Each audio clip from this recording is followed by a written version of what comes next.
Hello, good evening or good night to everybody that's tuning in to the latest episode of Miami Total Football Radio, the show, aka Miami Total Football Radio, the show. That felt good. That was a good one.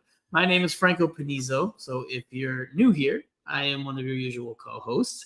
Joining me for the second time this week. He goes missing for 2 months and then decides to come back for back-to-back. But if I'm going to be honest, we're a couple minutes late because, he's a total diva now that I'm calling him rights holder Jose. He's no longer Island Jose. Well, at least, you know what? No, you're our Island Jose. Island Jose sticks forever. But on this pod, this week, following the final, you are rights holder Jose because of the job you did on Wednesday night, which, by the way, kudos to you, man. Awesome job you did there. I caught a little bit here and there, obviously. Wasn't able to watch the broadcast that you were on. I wish I could hear the anecdotes that you shared during the game. Maybe you can share some of them with us here. But no, awesome to see you do your thing, man. And I'm sure later on in the pod, you will share with us some insights that you got from the field level, a different perspective that we don't normally have here on Miami Total Football Radio. Jose, how are you doing today? I'm good. I'm still tired. It was a weird day, just because, we got home like around 4 a.m., something like that. My cameraman flew in from Mexico. And so his flight was at 6 in the morning. So there was no point on, him going to the hotel and then getting to the airport. So he said, "You think you can drop me off at the airport?" And I was like, "Of course. Yes." So, it was an extended trip coming back from driving. Thankfully, no traffic at all, which, it was really weird. It took me back to, 2020, where, you could very easily drive around South Florida without a problem. But, it was great. It was a lot of fun. And then, this afternoon, news dropped about, season ticket prices. And it felt like, okay, so the rest period is now over. Let's get back on track. We got the advisory for tomorrow for training. So it felt like, it's just for a few hours, I was able to step away from everything and then right back into it. So, but, happy to be here.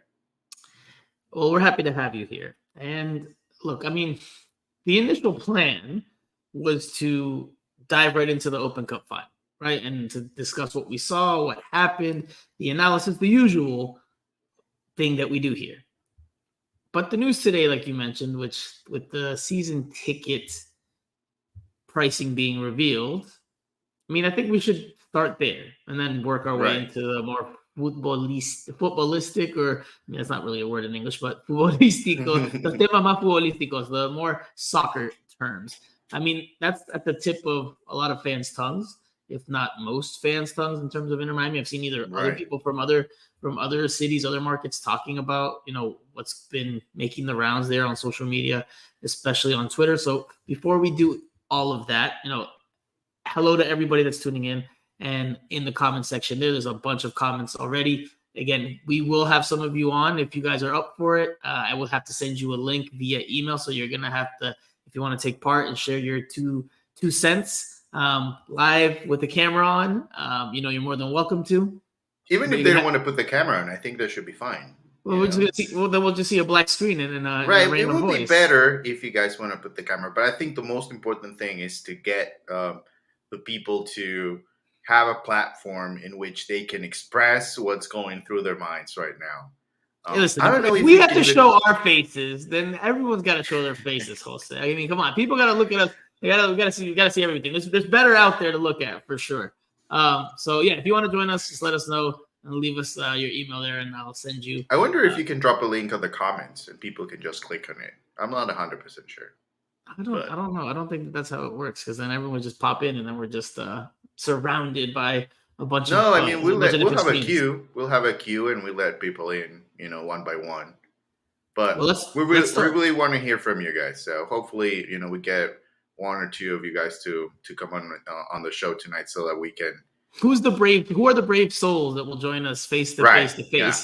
Although, of course, if you want to leave your comments as well, just in the comment section, that's perfectly fine as well. As Kata in the comment section says, or Kata, I don't know the correct pronunciation for the username, but as Kata says, like and subscribe, people. Yes, please. If you haven't already, you want to stay tuned and up to date on all your Inter Miami news, like, comment, share, and subscribe on Miami Total Football Radio's YouTube page. I mean, you can also follow us on Twitter, Instagram, but YouTube page is where we upload every interview that happens at Inter Miami, before practices, after games, anything in between, any events, and of course, our analysis here. So give us a like, comment, share, and subscribe. It really helps us out tremendously, and it costs you nothing but a click of a finger. All right. And of course, if you're just listening to this post-live recording, then just please give us a review on Apple Podcasts or Spotify. It helps us out tremendously, especially if it's a written one. We're almost at the number that we need to hit. All right. Pleasantries aside, let's get into the not so pleasant things, Jose. Absurdly, in my opinion, hiked ticket prices for Inter Miami season ticket packages for 2024. That was revealed today. Now, this is not information. This is my supposition. I think the idea was Inter Miami was like, all right, we will win the U.S. Open Cup on Wednesday. Of course, yes. And we will, while everybody's on the high of winning another trophy, et cetera, we will drop these ticket prices. And yes, there's going to be a little bit of a, like a wince, a little bit of a, what is that? Sticker shock. But with the excitement and the buzz, it'll even it out. It'll smoothen out. Obviously, they didn't win on Wednesday, which only makes Thursday's news even that much more tough to swallow, I'm sure. Yeah. I mean, regardless, it was tough to swallow because these prices are astronomical and ridiculous. I mean, just what are your thoughts? What are your thoughts on what you've seen so far in terms of these prices, how they've gone up so tremendously? I mean, obviously it was going to go up because of Messi and the X factor, the Messi factor, the Messi effect. But, I mean, is this what you expected? Is this reasonable? Is this okay? Listen, from what I've seen, I haven't seen the full list. But from what I've seen from fans, the numbers that I've seen from the fans, it's absurd. I mean, it's way too much. It's way too much. And, as much as Miami and Fort Lauderdale, get a reputation, all over the world about, wealth and how fancy the city is and how a party town Miami and Fort Lauderdale, mainly Miami is. Hey, hold on. I've done plenty of partying in Miami, and I've done plenty of partying in Fort Lauderdale. Don't take away Fort Lauderdale. Let's include Fort Lauderdale as well, then. I don't know Fort Lauderdale as much, so that's why. Okay. So I think they just needed to think about, the casual fan, the people that really have been supporting the team in the last few years. And, as much as you can say now, I think, numbers at this point speak louder than words or anything that the team could come out and say. And yes, you have Messi, but you brought Messi to a market that is not at that level. I mean, if you put that prices, then you not only have to think about what you have, but what is Messi going to be playing against? Is that equally? Are they at the same level so that you can have that same price range? And if you're facing Messi and I'm not going to say Cristiano, but a team like Manchester City or something like that, then yes, that's a huge event. But there are going to be nights, and most of the nights will be without a lot of a big sense of excitement around the games. Midweek game, let's say against Real Salt Lake, and you're going to be paying those prices. I mean, they really have to think about it. They have Messi, but they are not the Premier League. They are not La Liga. They are not the Champions League. They need to stay well aware of who they really are, aside from Messi. And I think this can be something that will hurt them after Messi leaves, which is not that far away. I mean, he's 36 years old. And even if he fulfills his contract, it's 2 more years. So what's going to happen after the next 2 years? And that's something that they can hurt. It can hurt them long term. It could be 3 years because there's an option for a third. And then the idea is that they go to the Miami Stadium. Gusechi here, 72, in the comment section says they don't care about casual fans. I mean, listen, Right. that seems pretty clear. I think that is not an unfair takeaway when you see these prices, right? Like, we don't have to be an economics major to understand that the cost of living has gone up in South Florida in a tremendous way over the last few years. And this is a soccer and football podcast, so I'm not going to dive into the reasons why and all that. But clearly, the cost of living has gone up. The cost of everything has gone up. And yet, I get it. Look, it was going to be an increase no matter what because it's a full season of Messi, et cetera, et cetera. But these prices, they're not tailor-made for those. It's not made for the working class. I can't imagine there's going to be droves of working class people that are going to be able to pay these prices. The people that are going to the games now regularly, I mean, that's why I think there's such an outrage, right? Because these prices are absurd. They are astronomical. I mean, Jose, I'm going to show you some of these prices. We're going to put them up here on the screen before we go to some more comments here, because there's a lot of comments here. There's a lot of comments from people who are irate and baffled by this price increase. So these are some of the prices right here. These are some of the prices.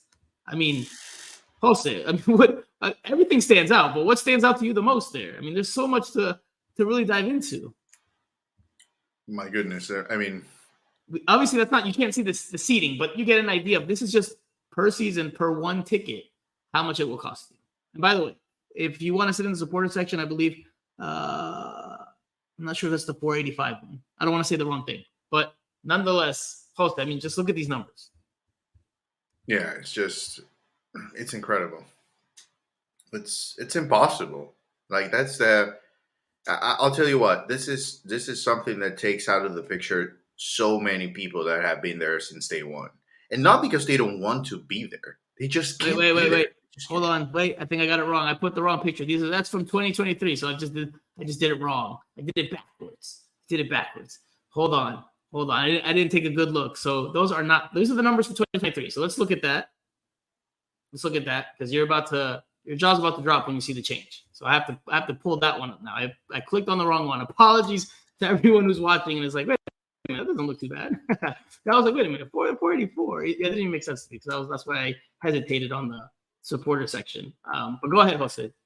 Yeah. Now we'll see I thought that was what you were going to do, but yeah. It's like I was saying, it's taking, this is a situation where it's not like people don't want to support the team. It's more like they can't do it. If you can, there are certain things that you want to be a part of, but as much excitement as those events or situations can give you, everybody knows their own financial situation, and what you want to do and what you can do. And at this point, it feels like people are going to have to start looking for options. I think this is something that already started to happen this year for those fans that didn't have season tickets, but they were usually going to the games, and they had already established a relationship with the team. But there's also a group of fans that they just stopped going to the matches this season. I think I had comments from parents and families that they told me, for me it's impossible to take my kids, and it's I'm not going to go by myself. I want to take my kids, so I'm not going to spend $2,000 in 3 tickets, and it's just impossible for me. I have to buy food, I have to pay for parking's not even included. Parking's not even included in the season ticket package. Like that's separate. Yeah. So not only do you have to buy tickets, then you got to buy parking. So, all right, we'll take one last look here. This is 2023. Sorry for the confusion, guys. Sorry, I clicked the wrong button. Apologies. So this is 2023 prices. Just for example, right? The pink M there for $485 per season. That is in the North Stand, right? Where La Familia sits. That was for this season. What's coming up here is 2024. Brace your eyeballs and brace your ears because we're about to give you some very gaudy numbers. Look at that. look at the difference now. For La Familia, right? Just for a comparison's sake, you're now looking at 884. 884, Jose, to sit for 17 regular season games. That does not include Champions League. That does not include Leagues Cup. That does not include Open Cup. That does not include any. I think maybe it does include a friendly if they do play a friendly, but I can't imagine how many friendlies are going to play. Once the season gets rolling, given the packed schedule that we expect. I mean, we'll leave that up here for a bit so you guys can just see the absurd numbers that exist out there. I mean, look at the midfield logo price, $45,900 for one ticket. I mean, I know there's people out there that have a lot of money, but clearly, generally speaking, those seats are definitely not for your average fan. Even the more, and I'm doing the quotation mark signal here, even the more affordable ones, like the West Sideline, $2,720 for one ticket. I mean, I guess you could buy a ticket by yourself, but normally people go in at least twos, if not fours, if they have a family or a bunch of friends. I mean, especially if you get season tickets, right? Because if you get season tickets, that means you're gonna get at least 2, 3, so that it's the right investment if you want to go to all the games. Because if you don't go to all the games, then this is not a problem for you because you're gonna have to pick and choose, and your budget, right? But if you really want to be a part of the full season experience, then you have to go with season tickets because if not, then you'll end up spending double or triple buying single tickets for every single game. So, I mean, this is, season tickets are supposed to be a benefit for the fans. And at this point, with how prices have changed, I think I cannot even consider that a benefit at all. It's Kada says rather fly to Europe and watch Champions. Mike V shares a similar comment. With 10,000, I can go to Europe, stay a couple of weeks, and watch Haaland 3 times. I mean, yeah. I mean, so let's get to the crux of it. We'll get back to the overall point of these prices are ridiculous, but let's get to the crux of it. Why are these prices so high? Why is Inter Miami pricing out the average fan here? Why is it going for this approach? Is it really just all about money, Jose? It is about money. It is about money. I mean, I understand that this is a business. I completely understand that this is a business, but I think there needs to be a balance as well, from the team. And at what point do you want to jeopardize your relationship with the fans for 3 years? Let's say 3 years. I mean, how can you move past? How can you rebuild a relationship when you had the best player in the world? You basically kicked everybody out that couldn't afford the ticket prices, and then when this is over, and they're not going to get anything better than Messi. They're not going to get Mbappe. They're not going to get Haaland in 3 years. Those players are not coming to Inter Miami, and so they can't go any higher from Messi in 3 years. And when they move past the Messi era, they can't just call back the fans and say, "Hey, listen, our ticket prices are now what they used to be because we don't have Messi anymore. So you know what? Come back now. We need you again in the stands. Be a part of us. Be a part of La Familia." That just can't work that way. Yeah, I think you do some real damage to the relationship if this sticks. At least for La Familia. Those prices aren't as unreasonable, right? Still, relatively speaking, compared to everything else we saw there on the screen, not as unreasonable, but still clearly maybe a smidge too much or a bit too much, right? Like they could make it a little bit more affordable for people that have regularly attended games and are regularly attending games since 2020. Tech 721 in the comment section says last year they couldn't give tickets away to get people to the stadium, and that is a fact. That is a fact. I know of plenty of people who had tickets and would try to give them to friends, and people were like, no, I can't this time. Maybe next time. And now they're going the complete other way just because Messi's around. And like you said, Messi's not a forever commodity here for Inter Miami. These jerseys that are here in the background that make my backdrop, at some point they're going to have to be replaced because Messi's not going to be here for forever. At some point, I hope to have a really cool background like Jose, but this is the this is the best I can do with the two Inter Miami Messi jerseys, La Noche and the Heartbeat. There's another good comment here. It's from Enrique Montealegre. Replaced my central AC last weekend. That was cheaper than the price they are asking for my renewal. I mean, it's absurd. It's absurd, Jose.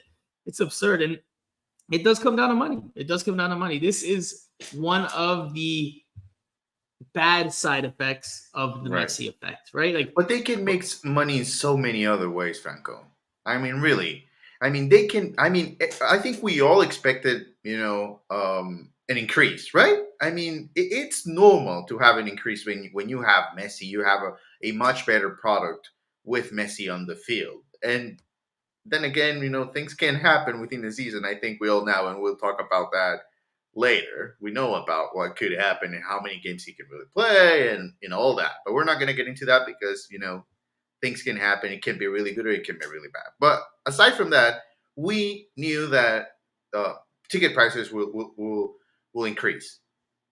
But they didn't have to go this far, because this really takes people away from it, and it should be the other way around.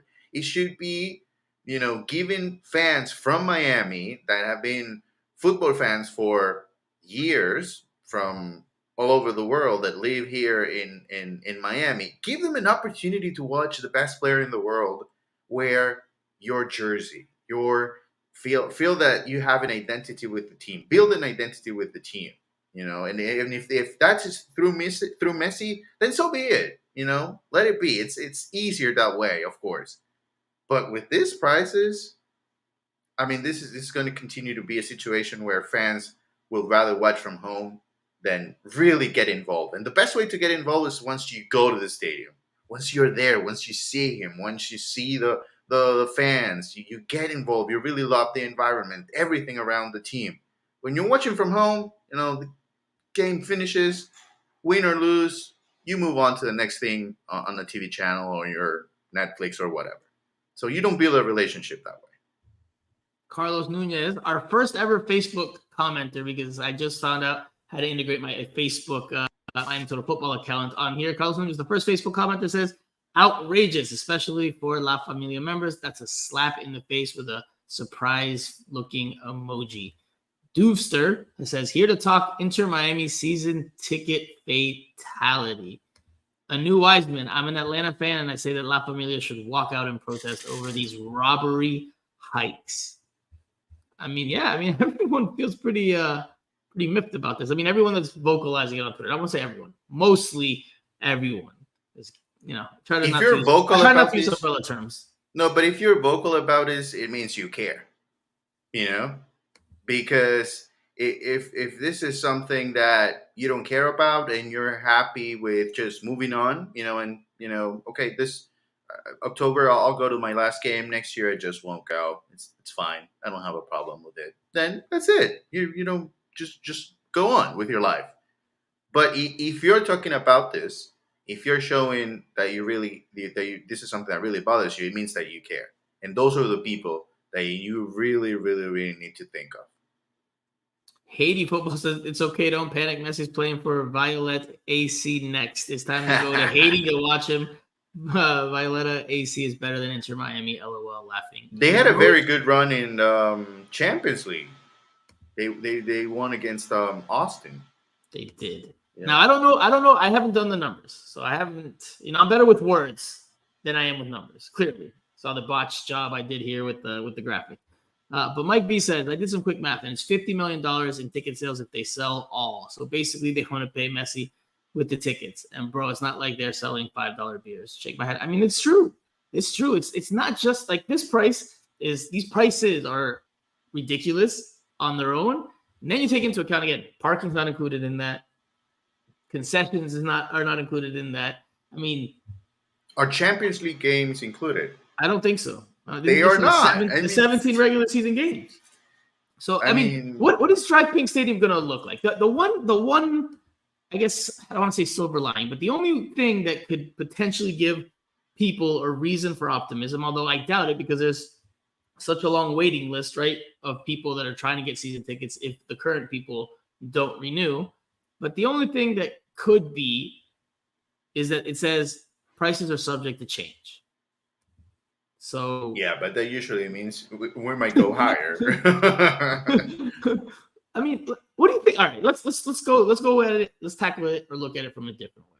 I mean, what do you think Jorge Mas, right? The local guys, not necessarily David Beckham, but Jorge and Jose Mas.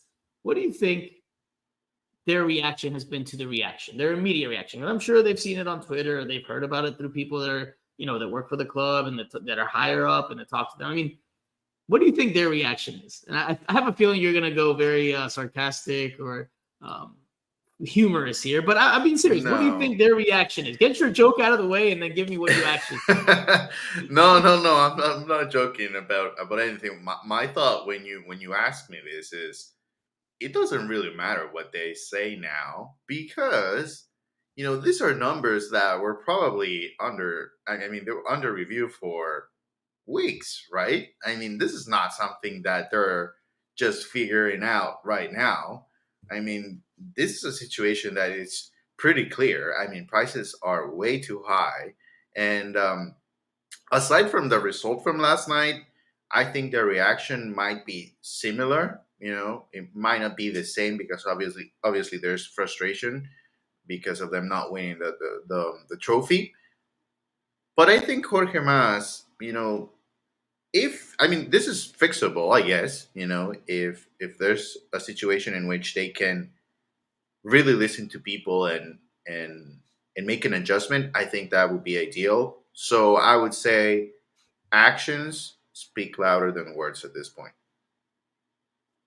Do you think there's any chance that they correct this? I mean, at least for La Familia, right? Because I don't imagine that they're going to just course correct and make everything cheaper.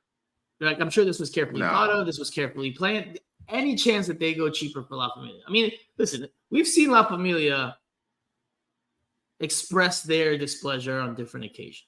And when they have, they've made some noise. And they've caught the attention of higher ups and ownership. And it's led to conversations. That's the way it should be. Absolutely. Would another demonstration potentially help change this? At least for La Familia. Because again, I can't imagine that overall they're going to change all the ticket prices. Right? I'll tell you what. More than that, it's going to come down to how many packages they sell. If the numbers are really low, then there's a chance. If they're selling out in 2 weeks, forget it. If they feel like the numbers are where they need to be, they won't care. I mean, it's a business. It's a business, Jose, but you've got to think long term too, right? You've got to think long term. But right now they're cashing in. I mean, it's going to be similar to the Leagues Cup situation and Messi, right? I mean, he was winning. You got to a point where you won a championship. Everything was great, but it was just too much. So I guess they're going to be making money, a lot of money, from now on until 2026, maybe. And after that, they're going to have to figure things out. Similar situation. Now they have to figure things out with Messi. Is he going to play for the last 5 games? Is that the reason why he didn't win the Open Cup? I mean, Steve Munoz, is the club going to blame inflation as well? With a thinking emoji. Joseph James says, the honest truth, I can't do this. This isn't even with the new stadium in mind. I mean, I feel your guys' pain. I do. I really do. Because those prices, I mean, it's just not fair to those of you who have been going consistently for all these years, who have been backing the team when nobody else was. I mean, I'm very curious to see what DRV PNK Stadium looks like next year. I mean, there's a chance it could still be mostly full. Although, Jose, if I'm not mistaken, I don't believe Inter Miami has sold out a game since the Cruz Azul match in the Leagues Cup Open. I don't believe so. They may have gotten close, but I don't believe they've had official sellout. Yeah, I think they did just over 20 last night. And, the Leagues Cup games, most of them were around 19,000, which Now capacity is at 22, if I'm not mistaken. So there's always going to be people who are going to want to watch Messi. I mean, next year, I'm sure people are already making plans for next year. Like people coming from overseas, from Central America, from South America. They're going to be here in Miami for vacation, and a game's going on. Of course, they're going to go. When you're on vacation, you do things that you would not do, on a day-to-day basis, and Well, that's going to continue to happen. so that's where, like, I'm curious to what happens next year, because all right, they're going to sell their season ticket packages. Maybe some people that have current ticket packages, or a lot of people that have current ticket packages, will say, no, I'm not renewing for that price. Okay. Then there's a long waiting list, right? From what the information that came out months ago and at the beginning of the year, there's a long waiting list for 2024. Obviously, with Messi, that's going to drive interest. There's going to be some people that are going to say, yes, I'm taking that chance. I'll pay whatever the amount is for the seats that I want. But some of those people obviously did so, or are doing so, with the idea of reselling tickets, right? And if those tickets are that price now, imagine on the secondary market. Are people going to buy those tickets at those resale prices consistently? I mean, like you said, yes, tourists that might be in Miami for a weekend that come over from England or France or Argentina or Colombia or wherever. Maybe for one game, yes, but is that going to be consistently enough to sell out Drive Pink Stadium? I mean, it's a very No, interesting situation that Inter Miami is putting itself in here. I get it. It's a business. They want to make money. I do think it's a slap in the face to the people that have been around for these first few years before Messi was here. I mean, there's people that want to go for football reasons. This is a soccer organization, right? It's a franchise. So I try not to say club because it's a single entity, but whatever. If you want to say club, you can say club.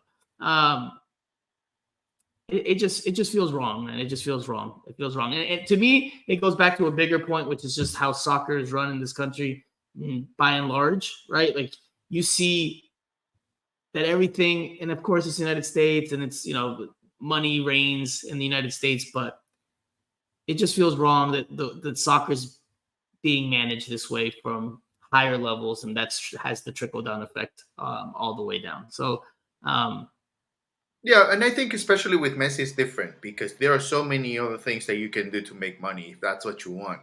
If you want to make money with Messi, my goodness, it probably, aside from Cristiano, is there only those are the two names that you have money guaranteed right now in football, and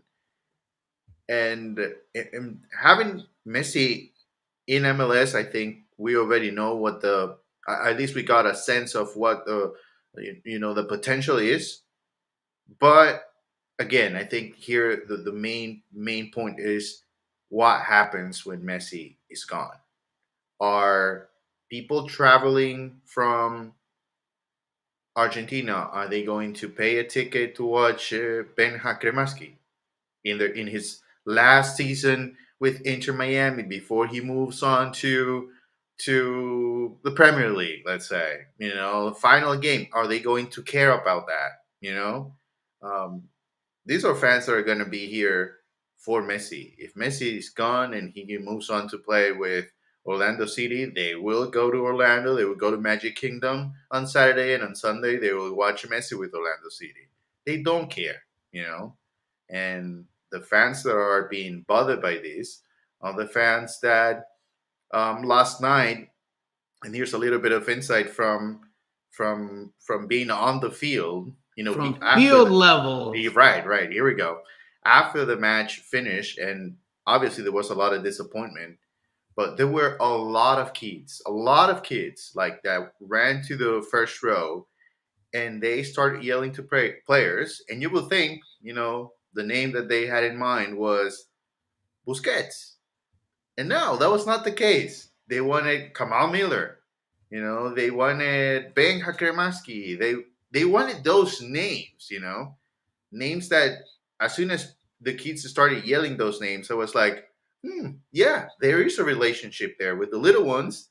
And the players that are not, as popular, they don't make headlines every day, but there's still a relationship. Those kids know who they are. They want to get pictures. They want to get autographs. Well, I guess now those kids are going to have to watch from TV because it's going to be really hard for any parent to take two kids and a wife and go enjoy Inter Miami. It's just not going to happen. Unless those kids' parents have a lot of money and are willing to fork over that lot of money. I mean, listen, we all only have, I won't say all only, because again, no umbrella terms. A lot of us only have so much extra money to do things with, right? Again, cost of living is high. I mean, to pay those prices, you're really going to have to prioritize Inter Miami over a lot of other things if you're not super wealthy, which I would say the majority of us are not. It's definitely a bitter pill to swallow. Again, I feel for the fans. A lot in the comment section are expressing their dismay, their frustration.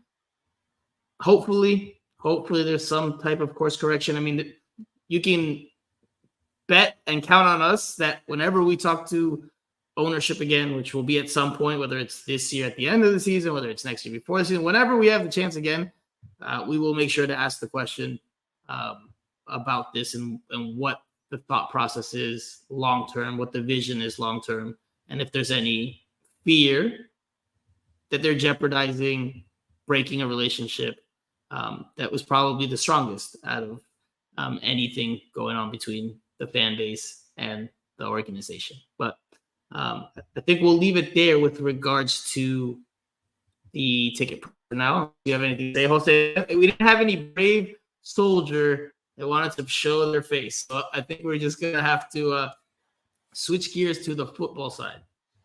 Right, let's do it. And yes, Steve Munoz here says, Franco, the majority of us don't make that kind of money. I'm with you.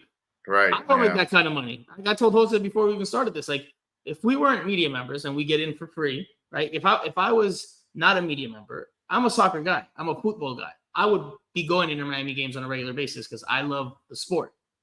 At these prices, I don't know if I could accept that. I don't know if I could pay that. I don't know if I would be like, all right, yeah, let's shell out that much cash. It seems ridiculous to me. So I feel your guys' pain. I feel your guys' pain. Hopefully something is corrected, at least for some portion of the fan base, especially the most loyal ones that have been there from the start.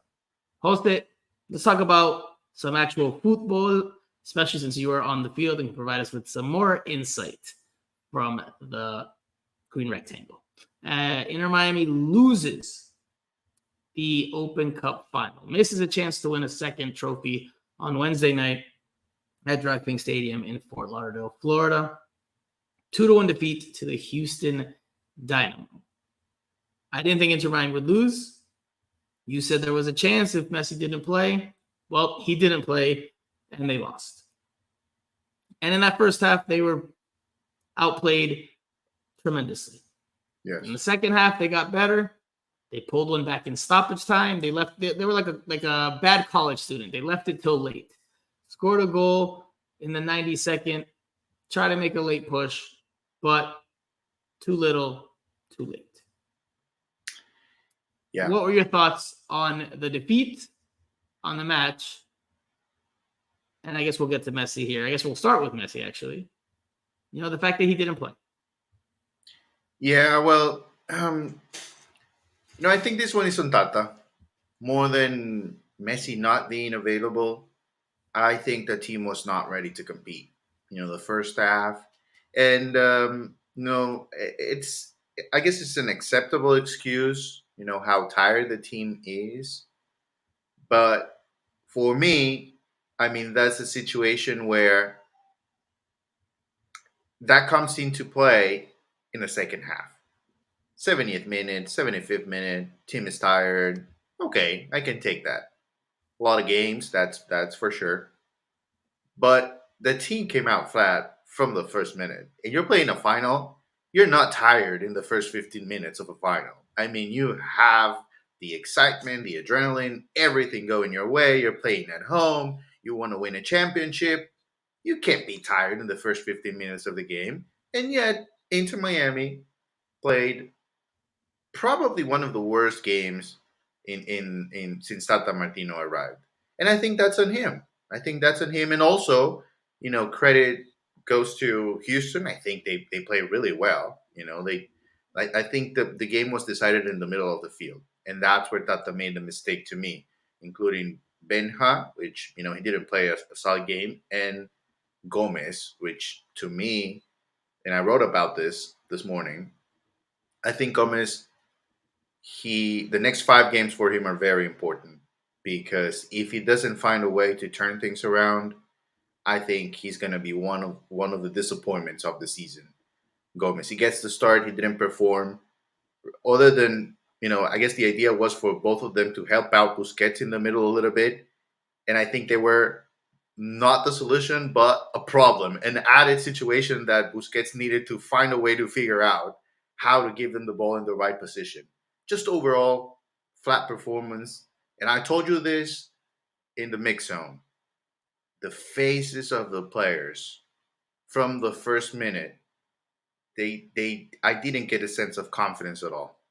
They felt like lost. And that's why I asked the players in the mix zone several times if the Messi situation, the not knowing, was something that bothered them, because there was clearly something within the team, playing with no confidence, and it was just Houston Dynamo dictating the tempo and just dominating the game in every situation. It was very disappointing first half.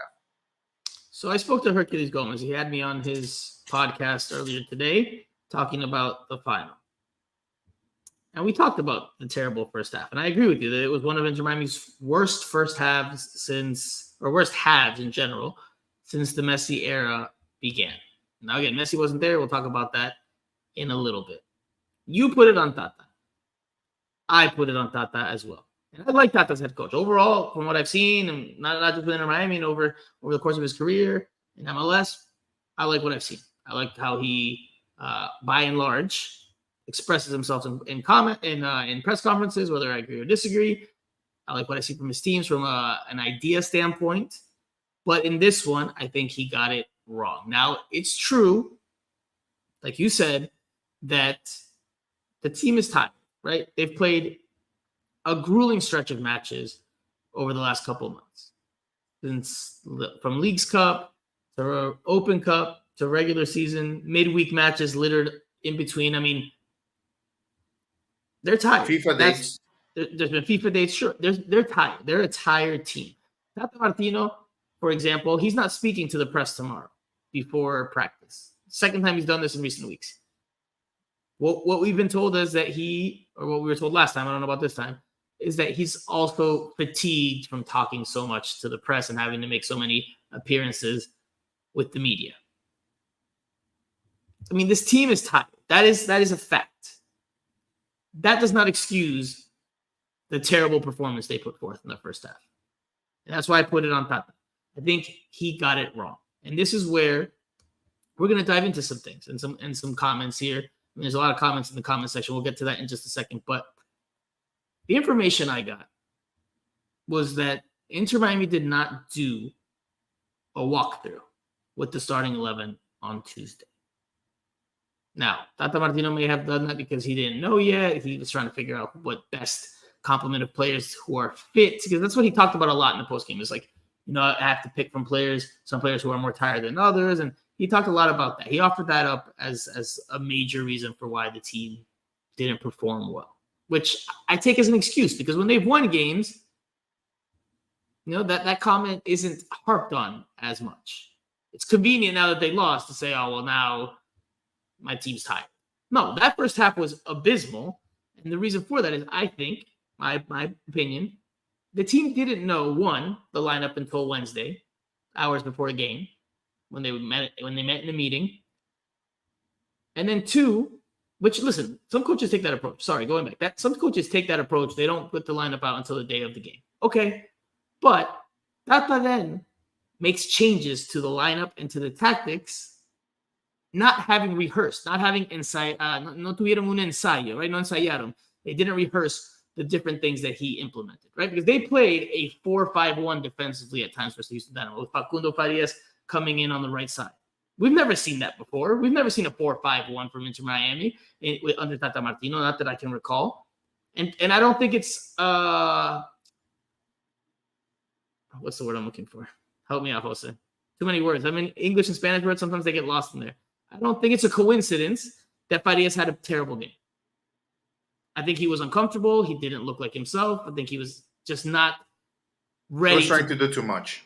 I don't think he was ready to play the role he was asked to play. I don't think Right. he knew all of what he had to do. Then on top of that, that's a tactical decision. The lineup decision of putting Diego Gomez, who hasn't played in almost 3 weeks because of the injury he suffered against Peru with Paraguay during World Cup qualifying. I mean, he said Tata says he wanted to have fresh legs. We got a dog appearance on the podcast. But Tata Martino said that he wanted to have fresh legs, which is why he had Kremaski and Diego Gomez. That was his thought process behind it. Why would you not have Dixon Arroyo? I get that maybe Diego Gomez makes no sense. Is more energetic. He might be fresher. But they didn't have anyone to really give them that presence in the midfield to break things up. Busquets isn't that guy. Kremaski is a hustler, and he runs hard. He can get stuck in, but he doesn't have that presence that Dixon Arroyo has. I think that was a big mistake. And I think that those two changes, in addition to not having walked through with the team, the starting 11, I think that all came into play there. You can also add in the fact that Messi, of course, wasn't in the match day roster, right? Which was the biggest talking point going into the game. I think all those factors contributed to the worst first half in recent memory for Inter Miami. Yeah. I would add two things. And it came in a final. That's right. The unfortunate reality and the unfortunate part of it all.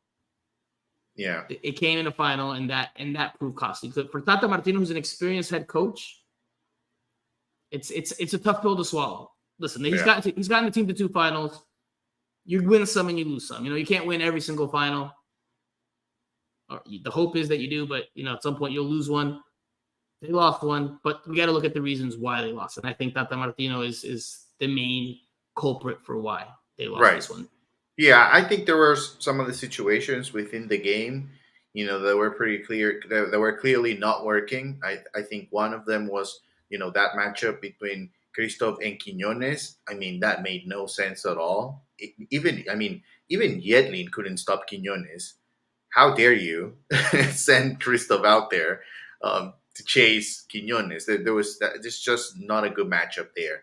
Noah Allen, I think this is something that we talked about before. Whether you wanted to have the young Noah Allen on the left side, or maybe try switching Yedlin to the left and having Robert Taylor play on the right side. Noah Allen, you can't blame him, but obviously, he was not great. And one more thing that I would add is Leo Campana. He wanted to get touches, and he moved back a lot and way too often. And that's a situation where Tata Martino needed to address that situation. And just let Campana know, we need you at the top. We need you as close as you can get to the box. That's where we need you. We need you to score goals for us. We don't need you to work on the build-up. We need you to finish. And this took me back a little bit to the Gonzalo Higuain days. Remember when Gonzalo Higuain wanted to get back? He wanted to play as a 10. He didn't want to be the striker inside the box. And at that point, we were always, at least I was, blaming Phil, because at that point I thought Phil needed to let Gonzalo Higuain that he needs to be the goal scorer. Well, similar situation happened last night. And, it's just, I think it's just way too many mistakes from Tata. And like you said, I mean, it's fine because, you're going to win some, you lose some, but you got to look at the reasons. And you got to correct those reasons. And again, he didn't have it easy here. Tired team, no superstar player, no starting left back. Those things add up. Absolutely. Right. He had a difficult challenge going into this game. Yeah. And I think the approach was, the idea was good because, if you win the middle against Houston, you're pretty much in control. Because if you win the middle, that means you're taking out of the game Hector Herrera, you're taking out of the game Carrasquilla. And those are the two players that, can pretty much control the game for them. And then they go through the wings, fine. They don't have a great striker, but they can go through the wings and they can do damage like they did in both goals. But if you win that battle, you're in good shape. Problem is, you know, I think the personnel that was on the field, they just couldn't perform the task, and unfortunately for Tata, he made the adjustments way too late. So let's listen to Tata Martino on the idea behind it all. Listen to what he said post game. It's in Spanish. We'll translate for those of you that don't speak Spanish, don't understand Spanish. Bueno, las dos cosas tienen incidencia. Lo que buscábamos tanto con Benja como con Diego es tener dos interiores que pudiesen ser profundos, que pudiesen ganar espalda. Entendíamos que no necesitábamos un volante más en la zona de inicio del juego y de ahí la decisión de jugar con dos volantes un poco más ofensivo de lo que sería Dixon con Sergio, ¿no? Y después optamos por cambiar porque sí ahí necesitábamos un poco más de control, habida cuenta que decidimos poner otro número 9 y entonces necesitábamos construir mejor con alguien cerca de Busquets. Jose, you're up for translation since you are the rights holder. Don't be a diva. Don't be a diva. Just give us a quick snippet of what he said. No, well, what he talked about Gomez, and mainly he was trying to explain, and I think this is part of Tata recognizing his mistake, because within the question he goes straight to Benja and Gomez, which obviously were the two players that didn't perform or didn't fulfill the task that they were on the field for. He talks about more of the offensive side of things, how he wanted them to move right behind the midfielders for Houston. But I think the main problem, Franco, was not offensively. It was defensively the problem for Inter Miami, because they basically didn't have the ball at all in the first half. If they don't have the ball, there's no way this team can be successful. This is a possession-based team. And so he tried to explain that a little bit, mainly the offensive side of things. And I don't know if I sense frustration from Tata here, but it feels to me like he knows where he made a mistake. He knows where the approach was wrong within the middle of the field. And that's mainly what he talks about. Chamberlain Wonder in the comment section says Inter Miami was sleeping while an over-prepared Houston Dynamo snatched that cup from them. So I'll add this to what Tata said in that post-game press conference about the game. There was a moment where he starts talking about, the fatigue. He talked a lot about the fatigue. But he talked about having to make a choice. And he said at some point, I'm paraphrasing here, that if he had chosen certain players, maybe they start the game well, but then maybe they can't maintain that level in going into the second half. So he bet on other players, and with the idea that they would, obviously play to a certain level, but they couldn't.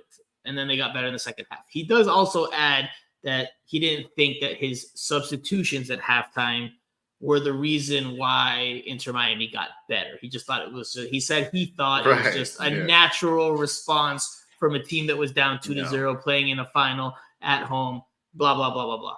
That, I think, is just coach talk. That, I think, is nonsense. The halftime changes he made is because he thought they needed to address shortcomings, deficiencies. El replanteo de Tata Martino fue para corregir los errores, right? He went to make up for the mistakes he made with the starting lineup at halftime.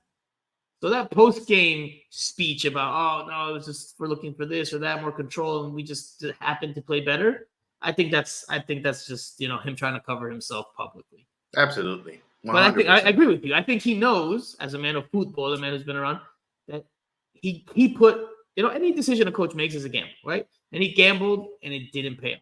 And it paid off, or it didn't pay off in the worst way, in one of the worst moments, because it was a cup final. A game that you and I said leading into it is probably going to be the last highlight of the season. I mean, they can still make the playoffs. We'll talk about that again a little later on. But this was probably one of the last peak moments for Inter Miami this season. This was a big moment, unless they can pull it off.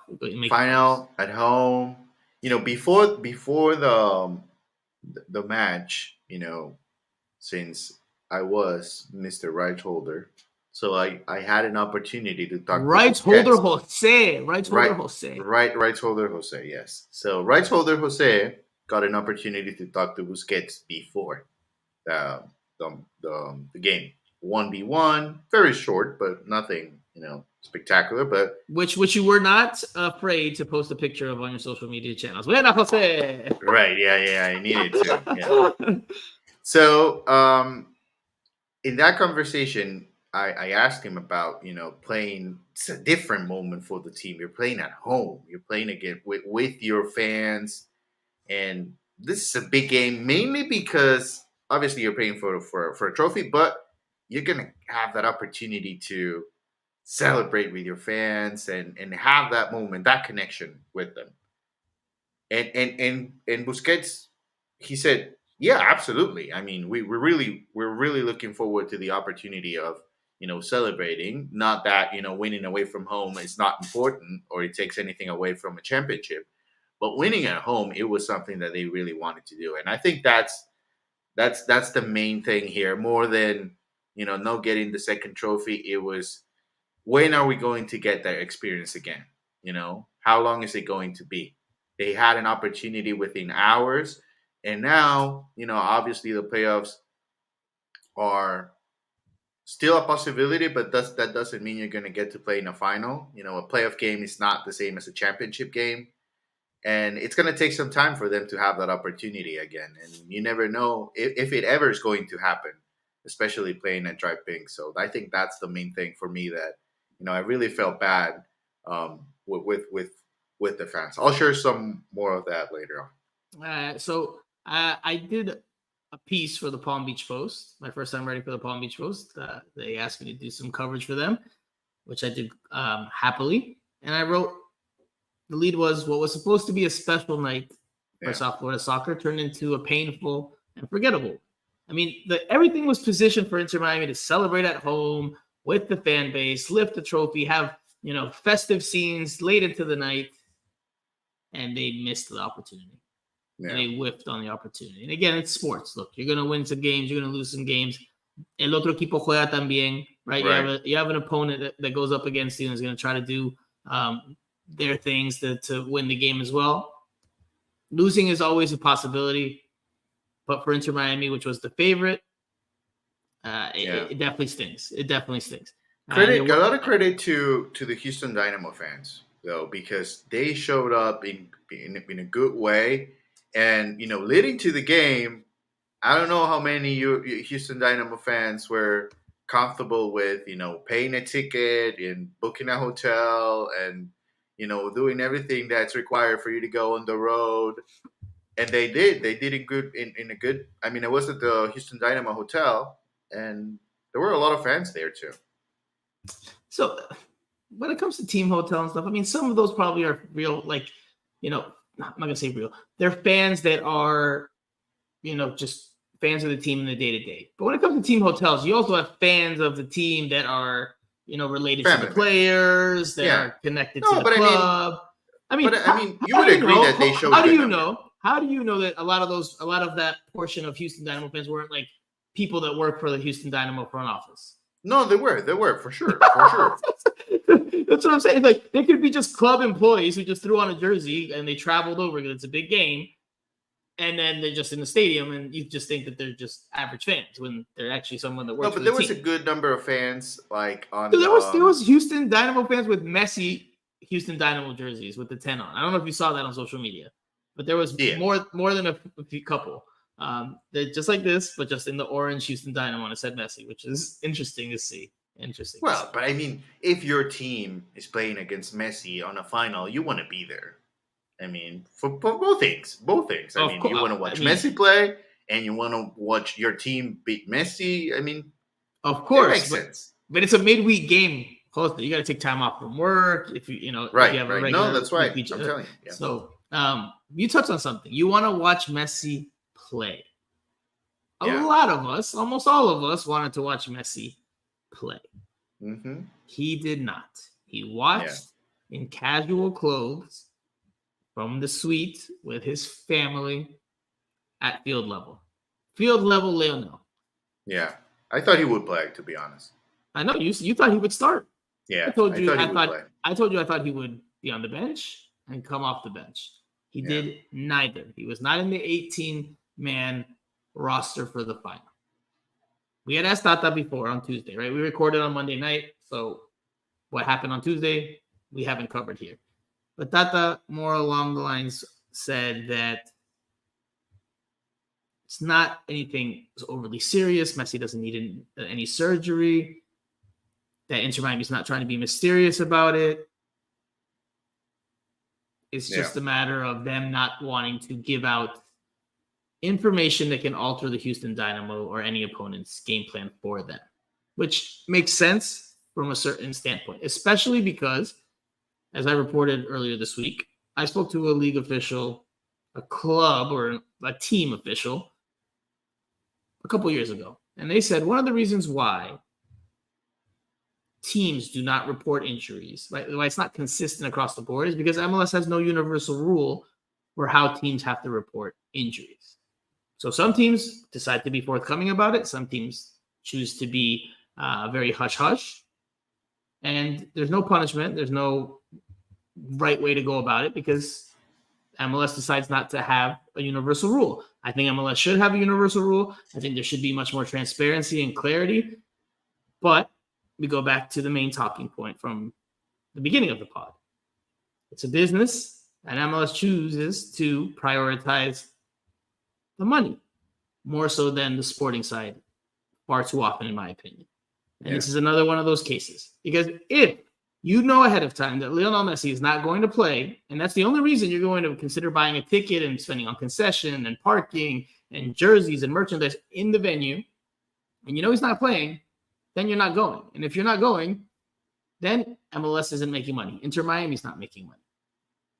So I think that's one of the reasons why Tata Martino, he's being a good soldier for the organization, right? So he's withholding the information of saying he's not playing because he had no problem saying it, right? Because it's funny how he says in the press conference, well, I'm not going to say if Messi is going to play or not because why should I do that when I can keep that information to myself? Right. That didn't prevent him from doing it before the Orlando game, right? After the injuries happened against Toronto FC or when they came off against Toronto FC, he said immediately in that post-game press conference, they're not playing on Sunday against Orlando City. He had no problem there giving the opponent a heads up. Right. Plus, but when it's a home game and the money matters a little bit more because it goes directly to the people who are paying him. Yeah. I mean, he's got to be a good soldier. So I don't blame Tata. I blame the overall process from MLS. And this wasn't an MLS game. This was an Open Cup game, but it's still same relevant. concept. It's relevant. America. It's America. It's American football. I mean, not American football. American soccer. You should say so that I get could clear things out. That's the way things are managed here. Let's listen to Tata what he said post game on Wednesday about why Lionel Messi did not play. No era prudente que juegue, está claro, ni siquiera para considerarlo algunos minutos, porque corríamos riesgos. Y sí, él va a jugar seguramente antes que termine la liga y a partir del partido de la previa del partido de hoy iremos partido a partido definiendo la situación para ver en qué momento el departamento médico nos dice que él está en condiciones de jugar sin correr riesgo. So to paraphrase, Messi was not ready to play. He was not even in consideration for minutes off the bench. Just he's not there yet. That expects or hopes that he'll play again before the regular season ends. It's just a matter of figuring out with the medical staff when the time is right without avoiding any risks. Or with avoiding any risks. Is that right? I don't know what I'm saying. Yes. Now, okay. Jose, what are your thoughts? Because on Tuesday, I asked him very straightforwardly what's going on with Messi and to give us a little more insight. And he says, he doesn't rule out any possibility. Messi could start. Messi could play. And then on Wednesday, he's saying, he wasn't even in consideration. And I'll add this. From what I heard from sources, Messi on Monday did not train in any capacity. On Tuesday, they said that he practiced after the media left, right? Because when we were there during our 15 minutes of availability, we didn't see him out there. When we left, Tata Martino said he came out and practiced. What I heard from sources is that he was on the field, but he was just doing his own individual work, running around essentially. Not even ball work, not with the group. Clearly, he's far away from being 100% healthy. So Yeah. they knew that on Tuesday. They didn't say it on Tuesday. On Wednesday, more forthcomingly, says he wasn't under consideration. A lot of people feel done wrong by in terms of that because people are spending money again for tickets and everything, which goes back to the point of the business. I mean, what do you make of it all, Jose? What are your thoughts on it all? To that point in particular, I got some of that from the fans. When you're behind I was behind the goal for the entire game, right? Behind of me, La Familia, and so many people went by, and they were asking all media members that were there, why didn't you guys tell us before? And some guy came up and he said, if you would have told me, I wouldn't be here. I wouldn't have paid this ticket. He was wearing an Argentina jersey. But we were getting blamed as to why didn't you guys tell us that he was not playing.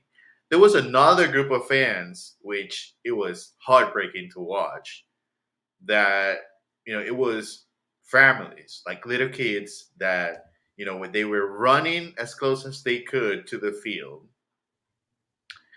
and they started looking for him, during warm-ups. Two little kids, I'll never forget them. They started looking for him. Where is he? Where is he? Mom and dad right behind them, also trying to help them find Messi. Obviously, they didn't know that he was not available. And once they figure it out, obviously kids, crying and he's not playing. We're not going to see him, blah, blah, blah. That side of this whole situation, and I think that's something that Tata addressed a little bit, and that's out of his hands, right? Because he's not going to play anybody just because there are people in the stands, and that wouldn't be right for the player. So I think the situation brings frustration, but from the coaching staff standpoint, my perception is that they knew he was not playing. Of course. They knew he was not playing. I was one that thought he was. I thought, this was like the perfect game to pretty much close out the season with Inter Miami. To push him for the final appearance, right? And maybe it could have happened. The scenario worked out in a way that if you bring him on for the last 15 minutes, they managed to score a goal in stoppage time. Joseph had a situation or two inside the box that maybe he could have finished. With 15 minutes, I'm not going to go out there and say they're going to win the game. He's going to score 3 goals in 15 minutes.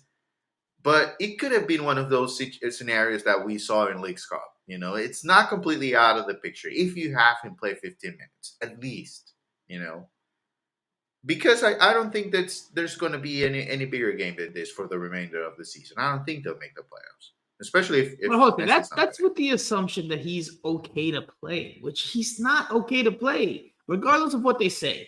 Right? They've been covering up the injury for a while now. First, it was muscular fatigue. Then it was scar tissue. It's clear that he's not close to 100% healthy. That is crystal clear. And again, the information I have is he didn't train on Monday, ran alone by himself essentially on Tuesday. He's not anywhere close to playing, Jose. We don't know the severity of what he has. We don't even know exactly what he has. And look, every journalist and every media member does the job how they think is right. And I'm not one to criticize any one particular person. But I think in general, the media, local media, is not doing enough of a job at pushing to find the answers. I don't think we're doing enough to find out what's going on. We're just taking the answers at face value of oh, well, he's got this and he's got that. No, because if that's the case, why hasn't he played, or why has he only played one game in the past 3 weeks? And that was like 36 minutes in the starting appearance, and then he subbed himself off. I mean, there's more to the story. There's a lot more to the story. I think we have to do in general, just overall, all of us do a better job of trying to get some answers. Tomorrow's going to be very difficult because we're speaking to Javier Morales, who, I mean, if Tata Martino is a good soldier, then, Javi Morales is commander-in-chief because goodness gracious, man, that man knows how to avoid a question with incredible expertise. I think Messi's injury is more serious than they're letting on. Do we see him this weekend? I doubt it. Highly doubt it. When might we see him again?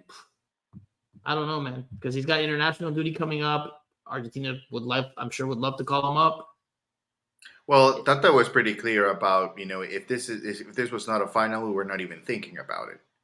So there are no more finals coming up for Inter Miami. So I guess that's very telling. I think, to me, I still believe, there's the national team plays a big factor here. I think he still cares a lot about the national team, and rightfully so, because with Inter Miami, there's still plenty of games, but with the national team, I'm not sure how many games are there left for Messi. I mean, it's Copa America coming up. But Copa America will be, one tournament. It's going to be here. It's not going to be the same. It's not going to be the same as playing in Argentina a World Cup qualifier. How many games are left for Messi in El Monumental, let's say. There are just a few games left for him. And I think he still wants to cherish that moment as much as possible. And if that means he needs to sacrifice the Open Cup and the regular season for Inter Miami, I think he'll do it. So let's listen to Serhii Christoph here when I asked him about not having walkthrough, right? And not finding, when did they find out that Messi and Jordi Alba were not playing? The information I got was that you guys didn't walk through the starting 11 yesterday at practice. Normally you guys do that. I mean, when did you guys find out the starting 11? Oh, not always we do that, but today before the match we had a meeting. We knew that Leo and Jordi they not ready for today's match.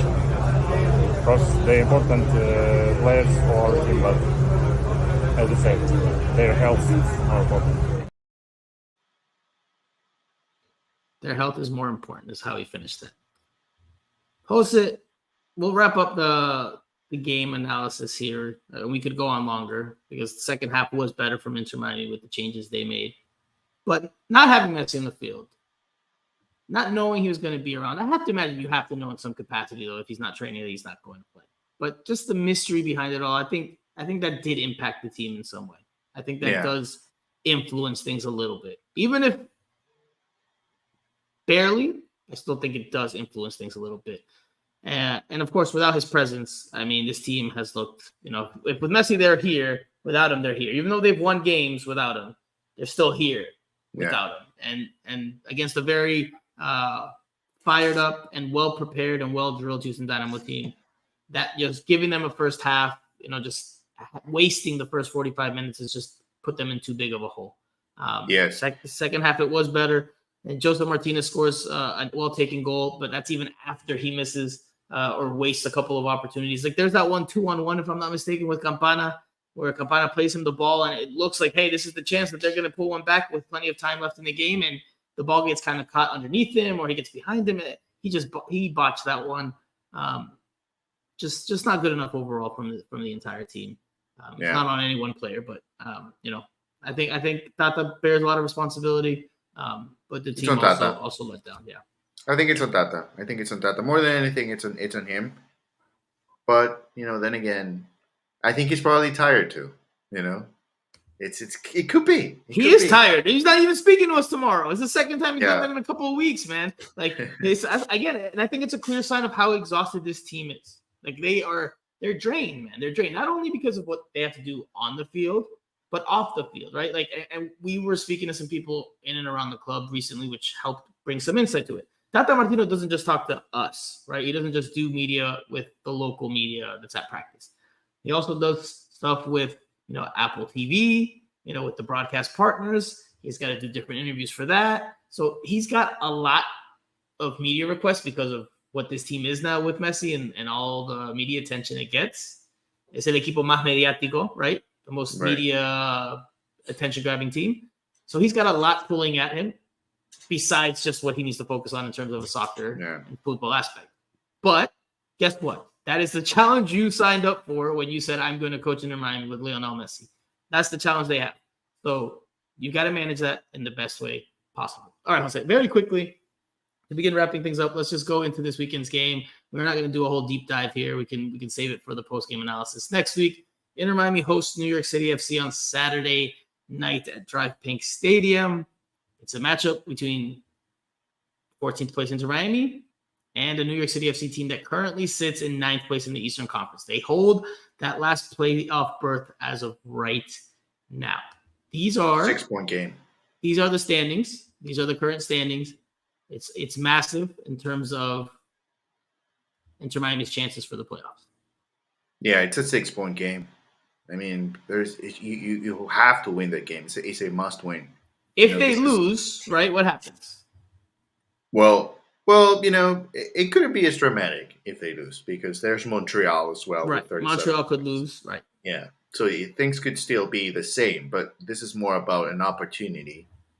And, maybe people will understand a little bit more our point from the Orlando City game with this one, because it doesn't matter how it ends. It doesn't matter if you're down by 3 goals and you score 3 goals in stoppage time and end up 3-3 and you get a point.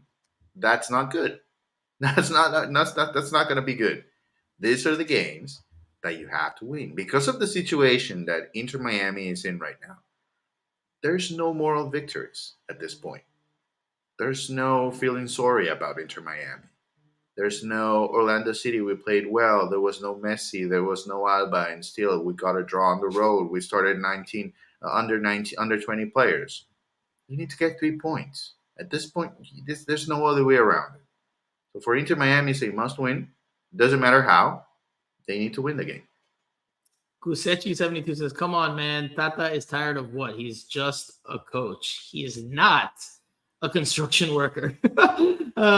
You're right? And I agree with you that Tata should not be avoiding media just because, he's fatigued from doing so much media. Again, it's part of the job he signed up for. It's part of his responsibilities as the head coach of Inter Miami. I agree with you fully. But I can also understand on a human level, someone being drained and tired of something. But listen, just because I'm tired, right, mentally drained, right, not physically.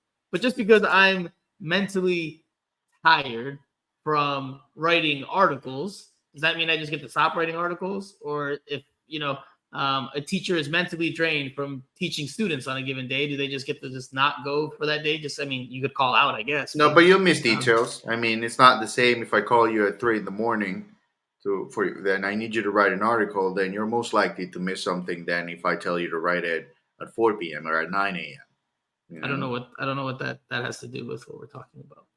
But it's a different. He's tired in the sense that it's a lot going on. Sure, but that's what he signed up for. That's what he signed up for, Jose. That's what he gets paid a lot of money for. I'm just saying that that will. That might be a reason for him to make mistakes. It's human as well, Kyle says writing articles while Danny Vanilla drives back home is clutch, Franco. I don't know who Kyle is, but they're very up to date on my Instagram stories, which is fantastic. I'm starting to think it's somebody that I know like personally, but I just don't know. I don't know who it is.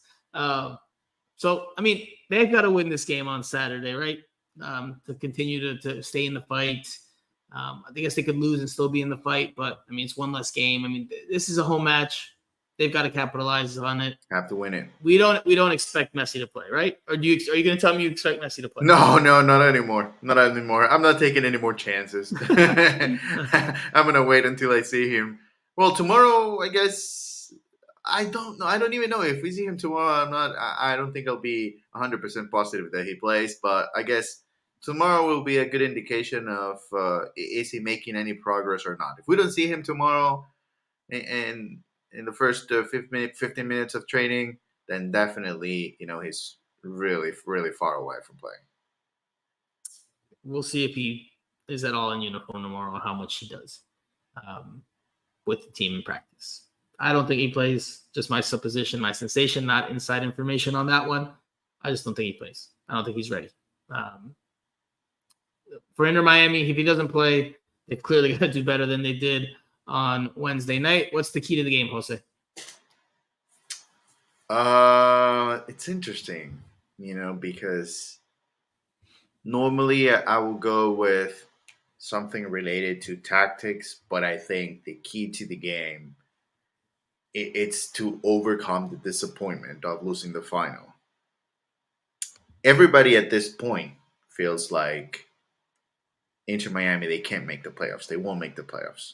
So if they want to keep hopes alive, I think this is a big game. And for that, they need to overcome mentally the challenge that was losing the final. If they embrace that challenge, then, I think they'll be up for it. If not, I still don't think they will end up losing this game, but it looks more to me like a draw.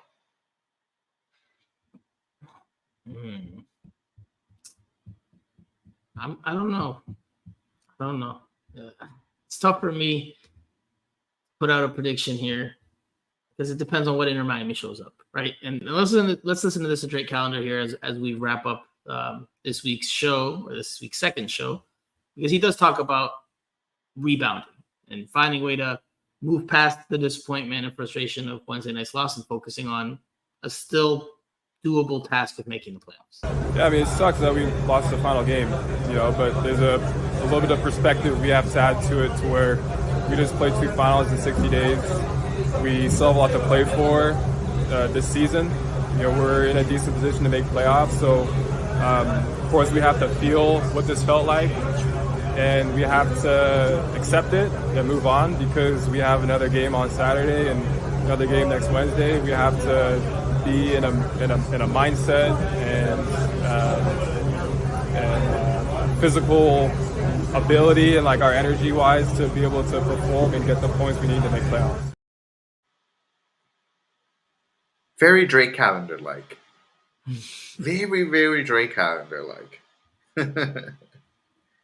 Jose, I'm going to say if Inter Miami is going to win this game, they need someone to, I'm not going to say play like Messi, because that's not possible.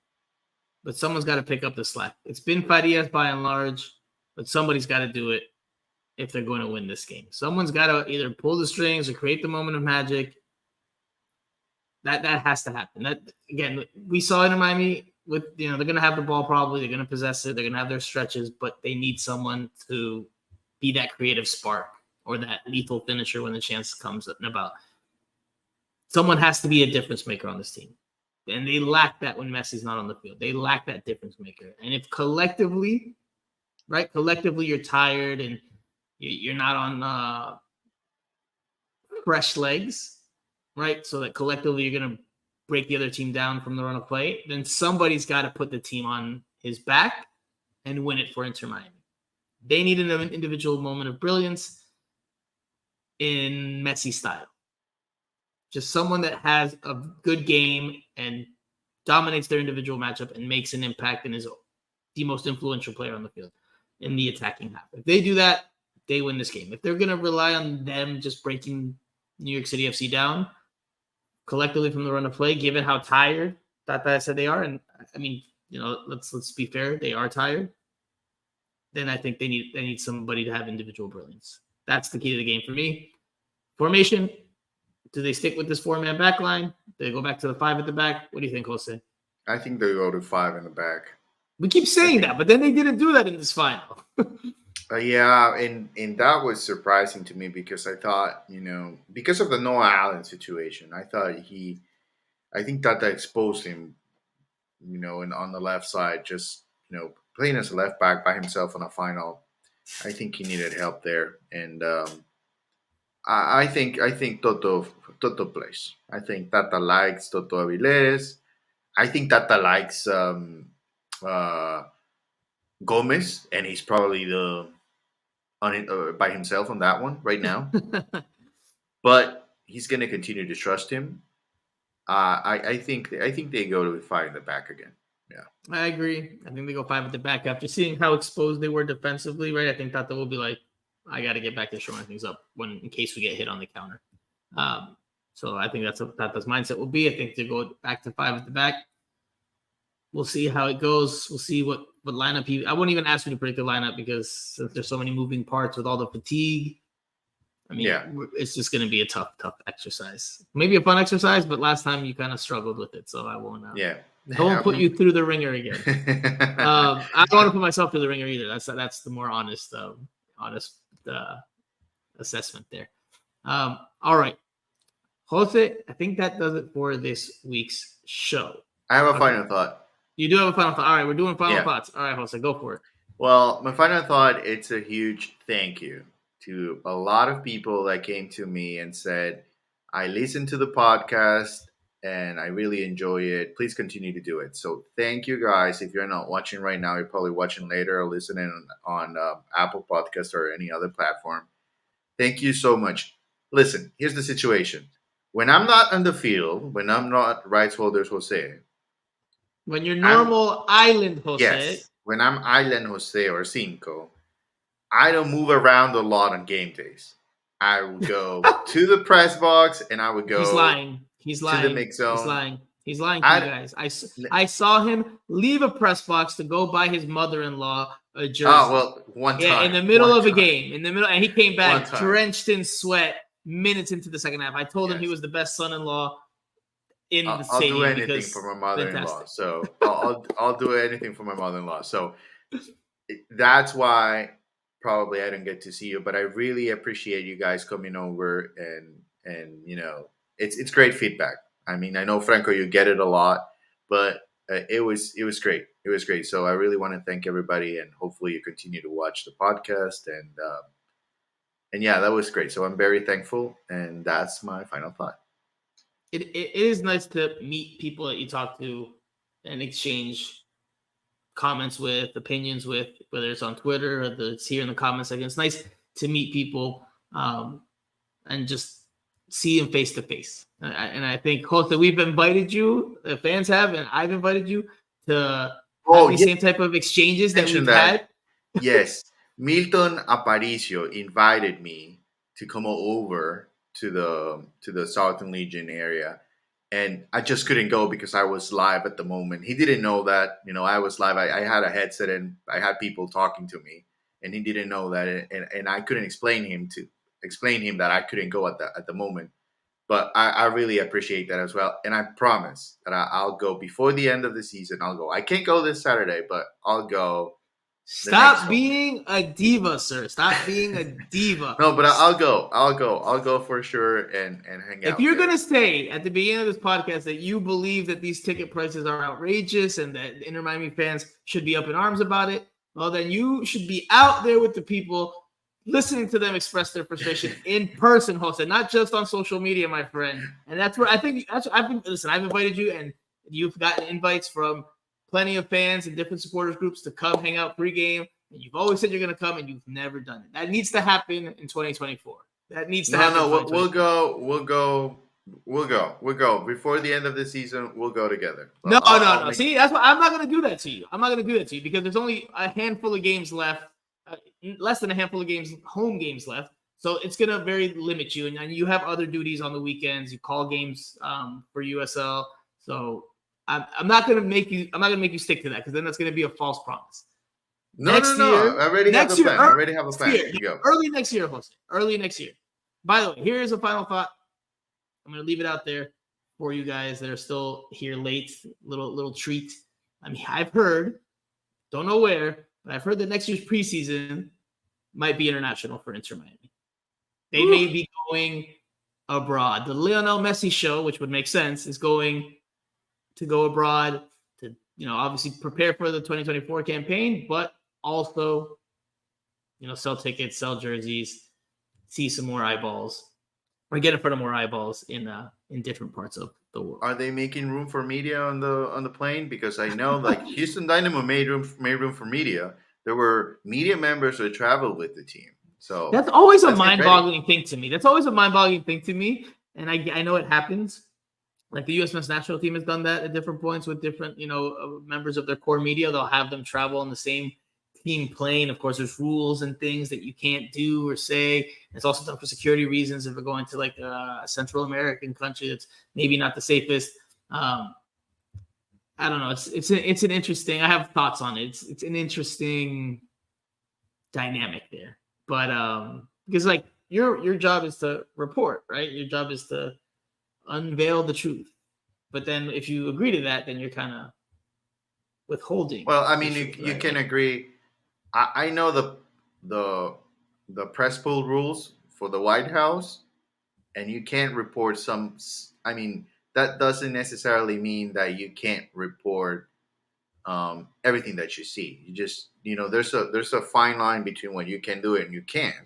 Now, this is MLS, so I think it might be worse. I don't, Jose, listen, we'll close out the show with this. Right. Yes. If we've seen the prices for tickets for Inter Miami fans for next year, if there was any chance that they would put us on a plane with the team to travel to wherever they're headed, we're not on the potentially for list. preseason, no, we could be on the list, but Jorge Mas is going to charge us a pretty penny, my friend. I don't think Then I'm not on the list. I don't think we're going for free, my friend. I think you're gonna have to cough up a pretty penny.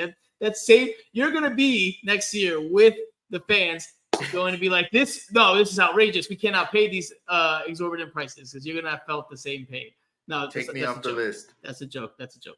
All right, we'll leave it there for this second show of the week. Thank you guys again so much for tuning in, listening, watching. Again, please give us a like, comment, share, subscribe on YouTube, and a written review on Apple Podcasts or Spotify. So for Jose Armando, I am Franco Penizo. You have been listening to Miami Total Football Radio. We will talk to you guys again next week.